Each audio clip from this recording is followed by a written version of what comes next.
Hello, juniors and any seniors that are joining. GrannyDee here.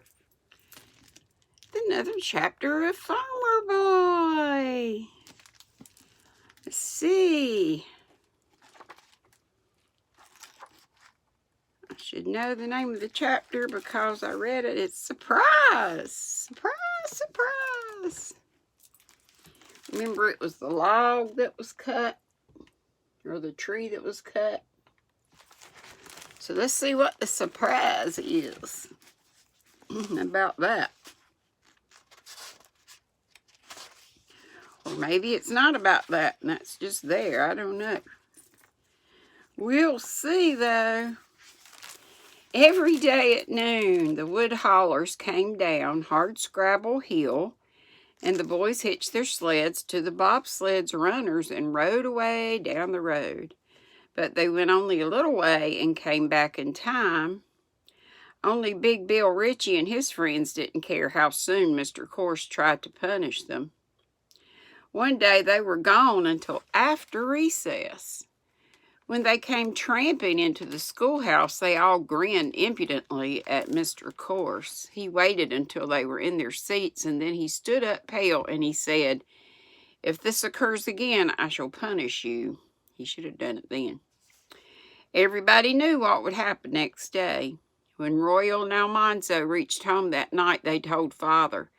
Almanzo said it wasn't fair. Mr. Corse wasn't big enough to fight even one of those boys, and they would all jump on him at once. "I wish I was big enough to fight him," he said. "Son, Mr. Corse hired out to teach the school," Father answered. "The school trustees were fair and above board with him. They told him what he was undertaking. He undertook it. It's his job, not yours." "But maybe they'll kill him," Almanzo said. "That's his business," said Father. "When a man undertakes a job, he has to stick to it till he finishes it. If Corse is the man I think he is, he'd thank nobody for interfering." Almanzo couldn't help saying again, "It isn't fair. He can't fight all 5 of them." "I wouldn't wonder if you'd be surprised, son." That's what the surprise is, I bet. Father said, "Now you boys get a hustle on. These chores can't wait all night." So Almanzo went to work and did not say any more. All next morning, while he sat holding up his primer, he could not study. He was dreading what was going to happen to Mr. Corse. When the primer class was called, he could not read the lesson. He had to stay in with the girls at recess, and he wished he could lick Bill Ritchie.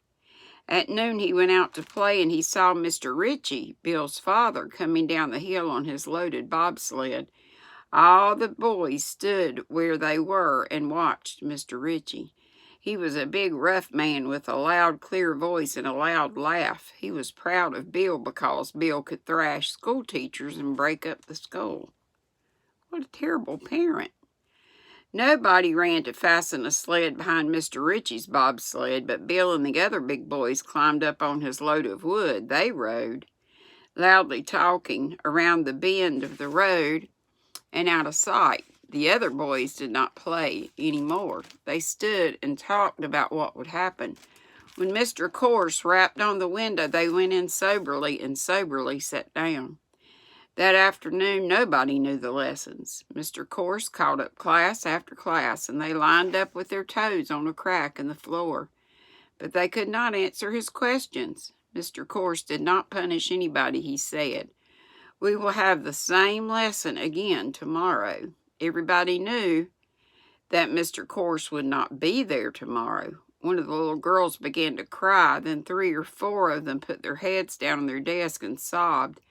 Almanzo had to sit still in his seat and look at his primer. After a long time, Mr. Corse called him to the desk to see if he could read the lesson now. Almanzo knew every word of it, but there was a lump in his throat that would not let the words come out.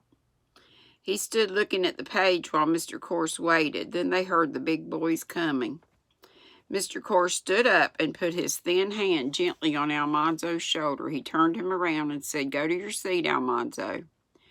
The room was still. Everybody was waiting. The big boys came up the path and clattered into the entry, hooting and jostling one another. The door banged open, and Big Bill Ritchie swaggered in. The other big boys were behind him. Mr. Corse looked at them and did not say anything. Bill Ritchie laughed in his face, and still he did not speak. The big boys jostled Bill, and he jeered again at Mr. Corse. Then he led them all tramping loudly down the aisle to their seats. Mr. Corse lifted the lid of his desk and dropped one hand out of sight behind the raised lid. He said, "Bill Ritchie, come up here." Bill Ritchie jumped up and tore off his coat, yelling, "Come on, boys!" He rushed up the aisle. Almanzo felt sick inside. He didn't want to watch, but he couldn't help it. Mr. Corse stepped away from his desk. His hand came up from behind the desk lid, and a long, thin, black streak hissed through the air. It was a black snake, ox whip, 15 feet long. Mr. Corse held the short handle loaded with iron that could kill an ox. The thin, long lash coiled around Bill's legs, and Mr. Corse jerked. Bill lurched and almost fell. Quick as black lightning, the lash circled and stuck and coiled again and again. Mr. Corse jerked. "Come up here, Bill Ritchie," he said, jerking Bill toward him and backing away. Bill could not reach him. Faster and faster, the lash was hissing and cracking, coiling and jerking. And more quickly, Mr. Corse backed away, jerking Bill almost off his feet. Up and down they went in the open space in front of the desk. The lash kept coiling and tripping Bill. Mr. Corse kept running backward and striking. Bill's trousers were cut through. His shirt was slashed. His arm was bleeding from the bite of the lash. It came and went, hissing, too fast to be seen. Bill rushed, and the floor shook when the whiplash jerked him over backward. He got up swearing and tried to reach the teacher's chair to throw it. The lash jerked him around. He began to bawl like a calf. He blubbered and begged. The lash kept on hissing, circling, jerking.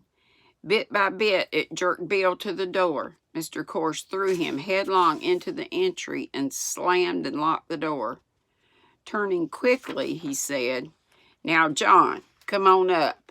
John was in the aisle staring. He whirled around and tried to get away, but Mr. Corse took a quick step, caught him with the whiplash, and jerked him forward. "Oh, please, please, please, teacher," John begged. Mr. Corse did not answer. He was panting and sweat trickled down his cheek. The whiplash was coiling and hissing, jerking John to the door. Mr. Corse threw him out and slammed the door and turned. The other big boys had got the window open. 1, 2, 3. They jumped out into the deep snow and floundered away. He got 'em, didn't he? Oh, mercy. Mr. Corse coiled the whip neatly and laid it in his desk. He wiped his face with his handkerchief, straightened his collar, and said, "Royal, will you please close the window?" Royal tiptoed to the window and shut it. Then Mr. Corse called the arithmetic class. Nobody knew the lesson. All the rest of the afternoon, no one knew a lesson, and there was no recess that afternoon. Everybody had forgotten it. Almanzo could hardly wait till school was dismissed and he could rush out with the other boys and yell. The big boys were licked. Mr. Corse had licked Bill Ritchie's gang from Hardscrabble Settlement. I wonder about Bill's parent and the rest of them. But Almanzo did not know the best part of it till he listened to his father talking to Mr. Corse that night at supper. "The boys didn't throw you out, Royal tells me," Father said. "No," said Mr. Corse, "thanks to your black snake whip." It was his father that gave it to him. Almanzo stopped eating. He sat and looked at Father. Father had known all the time. It was Father's black snake whip that had bested Big Bill Ritchie.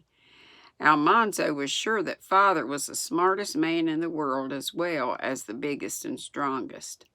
Father was talking. He said that while the big boys were riding on Mr. Ritchie's bobsled, they had told Mr. Ritchie that they were going to thrash the teacher that afternoon.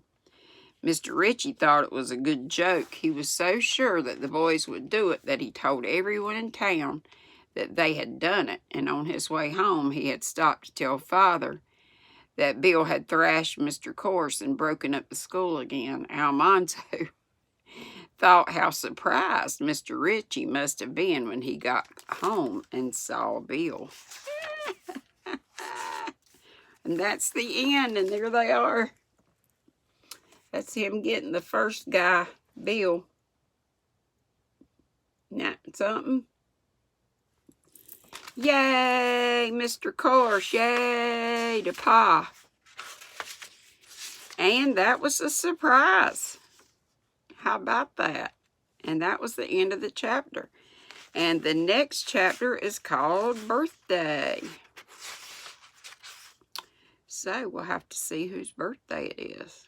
Did they say anything about somebody's birthday coming up? I don't remember. So, we will read Birthday tomorrow. That was a good chapter. I like that one. Very good. Yay, Mr. Course. Okay, guys, have a good night, a good Wednesday night, and we will see you tomorrow. Granny loves you. Be sweet. Don't be ugly. Bye-bye.